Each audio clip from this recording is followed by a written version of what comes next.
Israel के रक्षा मंत्री Israel Katz ने हाल ही में एक बयान दिया है जिसमें उन्होंने कहा कि अगर हमास अपने बंधकों को रिहा करने से इनकार करता है तो इजराइल गाजा के और ज्यादा हिस्सों पर कब्जा कर लेगा। उन्होंने कहा कि इजराइल तब तक संघर्ष करेगा जब तक हमास का पूरी तरह से सफाया नहीं हो जाता। ये बयान एक ऐसे समय में आया है जब गाजा में युद्ध विराम को बनाए रखने के लिए मध्यस्थ प्रयास किए जा रहे हैं। युद्ध विराम 18 मार्च को इजराइल के हमले के बाद खत्म हो गया था और इजराइल और हमास युद्ध विराम को बढ़ाने के लिए सहमत नहीं हो पाए। ये विवाद 7 अक्टूबर 2023 को इजराइल पर हमास के हमले के बाद और बढ़ गया था, जब हमास ने 250 से ज्यादा इजरायली नागरिकों को बंधक बना लिया था। अब हाल ही में हमास के पास करीब 60 बंधक हैं, जिनमें से 24 के जीवित होने की उम्मीद है। बाकी बंधकों में से ज्यादातर को रिहा कर दिया गया है या उनके शव इजराइल को सौंप दिए गए हैं।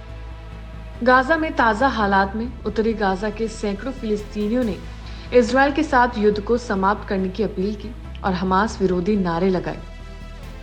बेतलाहिया में ज्यादातर प्रदर्शनकारी पुरुषों ने हमास बाहर और हमास आतंकवादी जैसे नारे लगाए।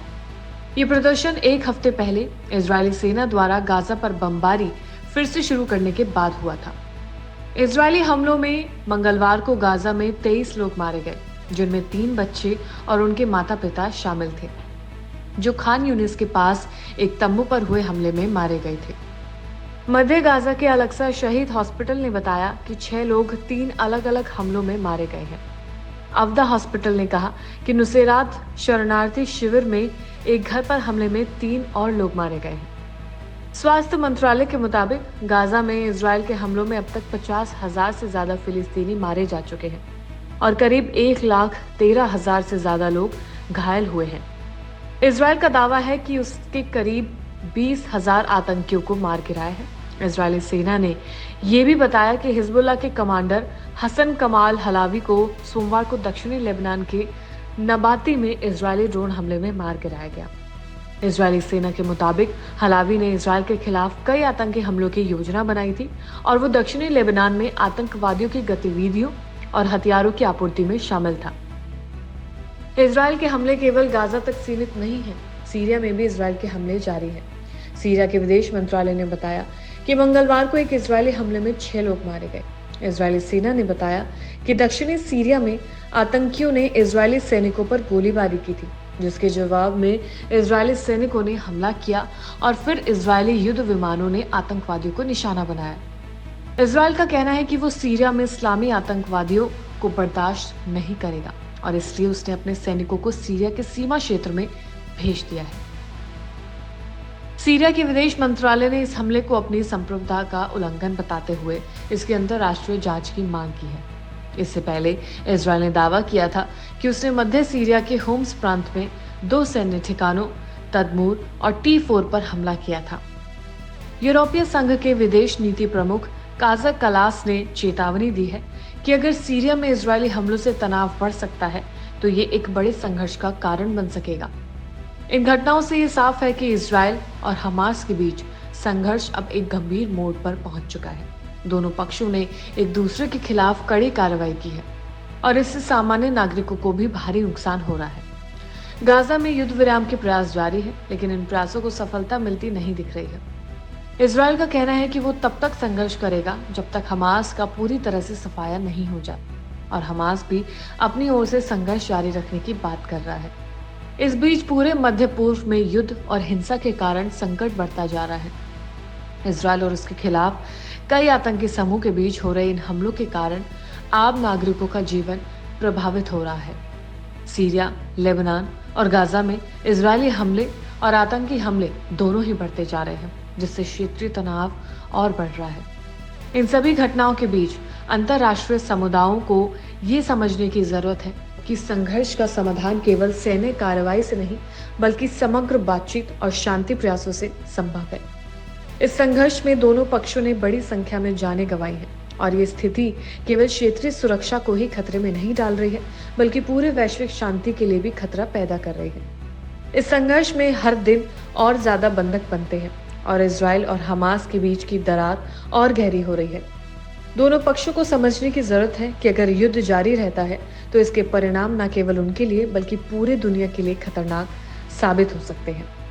लेकिन हाल ही में अब गाजा में भी हमास के खिलाफ आवाजें उठती नजर आ रही हैं। वहीं इजराइल काट्स ने हाल ही में बयान जारी किया है जिसमें हमास ने अगर बंधकों को रिहा नहीं किया या रिहा करने से इनकार किया तो इजराइल गाजा के और ज्यादा हिस्सों पर कब्जा करना शुरू कर देगा। हालांकि इजराइल की तरफ से उसने ये कसम खा ली है कि वो हमास का खात्मा करके रहेगा। इजरायली सुरक्षा बलों का गाजा पट्टी पर हमला जारी है। हाल ही में गाजा के कई हिस्सों में इजरायली बमबारी में 21 और लोगों की मौत हो गई। दक्षिणी गाजा में स्थित सबसे बड़े हॉस्पिटल पर भी इजरायली सेना ने हमला किया, जिससे एक व्यक्ति की जान चली गई और कई लोग इसमें घायल हुए हैं। इस हमले की वजह से हॉस्पिटल में भीषण आग लग गई। इन हमलों के कारण गाजा में युद्ध ने फिर से एक भयानक रूप ले लिया है। इजरायल ने जनवरी में हुए संघर्ष विराम को एक तरफा तोड़ते हुए पिछले हफ्ते से गाजा पर फिर से बमबारी शुरू की। अब तक ये युद्ध थमता हुआ नहीं दिख रहा है। एक और हमास इजरायल के समर्थक अमेरिका द्वारा लगाए गए शर्तों को मानने के लिए तैयार नहीं है। वहीं दूसरी ओर मिस्र द्वारा किए गए प्रस्ताव को इजरायल और अमेरिका ने खारिज कर दिया है। इस बीच इजरायल से सटे मुस्लिम देश जॉर्डन ने गाजा में हो रही बमबारी को रोकने की अपील की है और इजरायल के सामने एक नया प्रस्ताव पेश किया है। मिडिल ईस्ट से आई एक रिपोर्ट के अनुसार जॉर्डन ने गाजा में हो रहे युद्ध को खत्म करने के लिए एक योजना बनाई है। इस योजना के तहत गाजा पट्टी से हमास और उसके सैन्य विंग के 3000 सदस्यों और लड़ाकों को निकालकर निर्वासित करने का प्रस्ताव रखा गया है। अमेरिकी राष्ट्रपति डोनाल्ड ट्रंप भी इसी तरह के प्रस्ताव को पहले दे चुके हैं, जिसे कई अरब देशों ने खारिज कर दिया था। इस योजना में सैन्य और नागरिक नेताओं, साथ ही हमास के अन्य सदस्यों को निर्वासित करने की बात की गई है। इस प्रोसेस के बाद गाजा में हमास का शासन खत्म हो जाएगा और फिलिस्तीनी प्राधिकरण को गाजा का नियंत्रण संभालने की आज्ञा मिल जाएगी। जॉर्डन का ये प्रस्ताव ऐसे समय में आया है जब इजरायल ने 18 मार्च की सुबह से युद्ध विराम समझौते का उल्लंघन करते हुए रमजान के महीने में फिर से बमबारी शुरू कर दी है। सीज फायर तोड़ने के बाद इजरायल ने तेजी से हवाई हमले किए और गाजा को फिर से दहला दिया।